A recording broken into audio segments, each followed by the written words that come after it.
You filled up your cart and made it to the front of the grocery line when you're confronted with yet another choice. What kind of bag should you use? If you've seen the images of plastic bags strewn across the ocean, it might seem obvious that plastic is bad for the environment. Surely a paper bag or a cotton tote would be the better option. But is that really true? Each of these three materials has a unique environmental impact that's determined by its carbon footprint, its potential to be reused and recycled, and its degradability.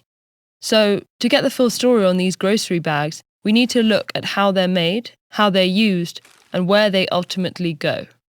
Let's start with plastic.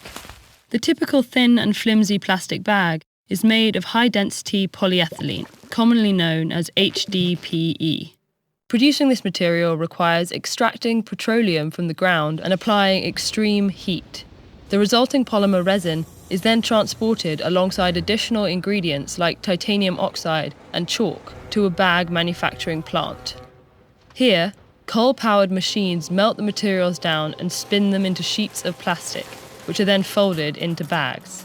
By the time a bag reaches its final destination, it's contributed an estimated 1.6 kilograms of carbon dioxide to the atmosphere.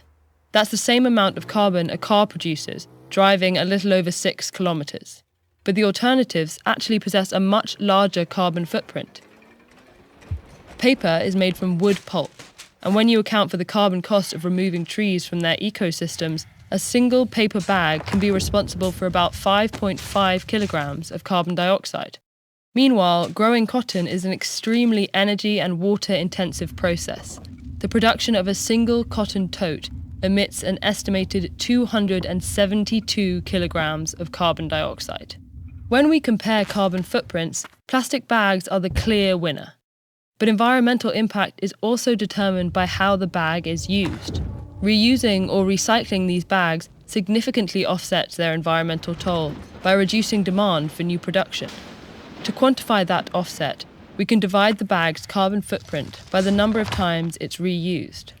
For example, if a typical paper bag is reused 3 times, it has a lower net impact than a single-use plastic bag. The carbon footprint of a cotton tote can similarly be lowered if it's reused 131 times. Of these 3 options, durable cloth totes are most likely to be reused.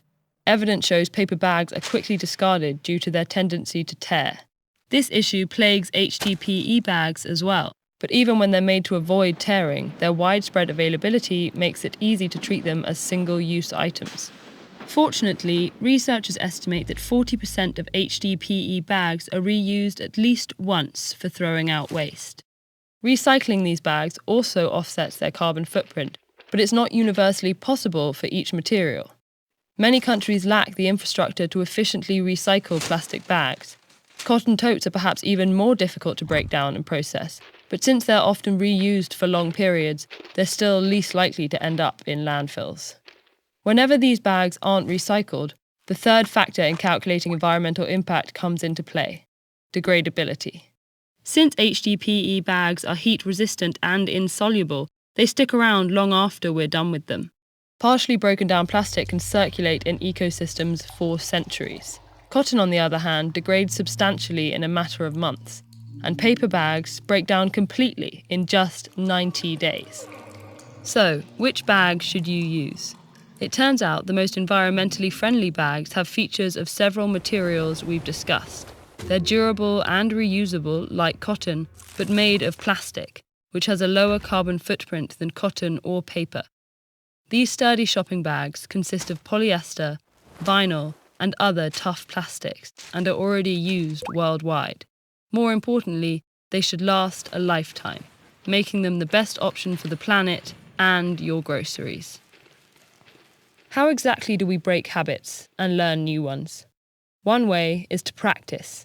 For some tips and tricks on how to practice more effectively, check out this video.